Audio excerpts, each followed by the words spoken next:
To advisory number 6 of Tropical Storm Anna. Here are Mythic's 4 Cyclonic Minutes. Taking a look at Anna, it has made landfall. It made landfall early on this morning. Its current location is 31.4 north, 78.9 west, with wind speed of 40 miles an hour and a pressure of 1,004 millibars, putting it as a tropical storm with Saffir-Simpson hurricane wind scale. It made landfall at that intensity.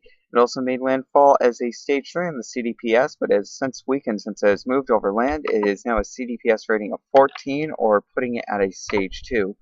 Currently, it's forecasted to weaken, and all tropical storm warnings in South Carolina have been discontinued.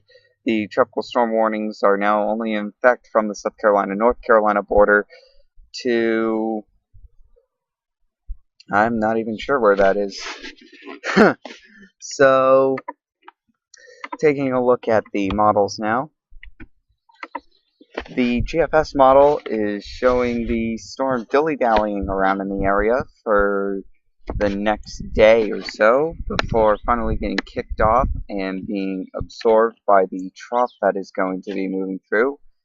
And it's going to be a pretty decent one since it's actually in the upper 80s here in eastern Pennsylvania, which is quite warm for this time of year. The ECMWF not exactly showing the same thing, as the storm's not expected to putt around. It's expected to just move out, be a tropical depression, and then end up not being absorbed by the trough, but rather becoming part of the storm itself. So the NHC track is very close to what the ECMWF is doing. As for the NAM model, with the winds are concerned, obviously tropical depression here, but it actually shows it moving inland along the South Carolina-North Carolina border before completely dissipating over land. So going back to the advisory now, here is the latest satellite imagery of Tropical Storm Anna as it's moved over land. Here's the Dvorak satellite, which still shows T20 to T30 signatures, so still maintaining some strength while it's being close to water.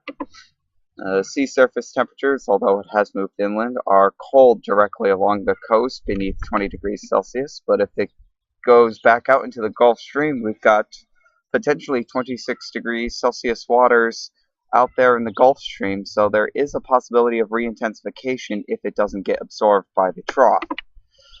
Wind shear basically non-existent over the cyclone, and although it is increasing to the north and east, which could be interesting. Here's the water vapor imagery, and dry air has been affecting this cyclone pretty much since it's formed, and dry air is really starting to intrude on the western side of the system once again.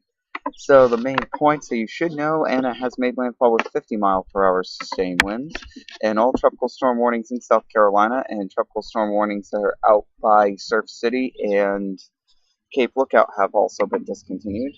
A minor to moderate coastal flooding threat continues because of possible stalling over land if it does what the GFS model suggests.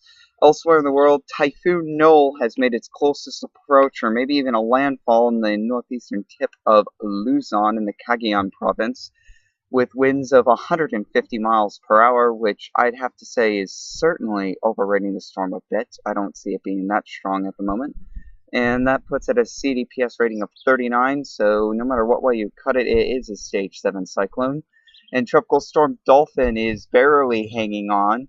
It has winds of 40 miles an hour. It's a tropical storm with a CDPS rating of 13. You can even see the low being completely exposed without much convection.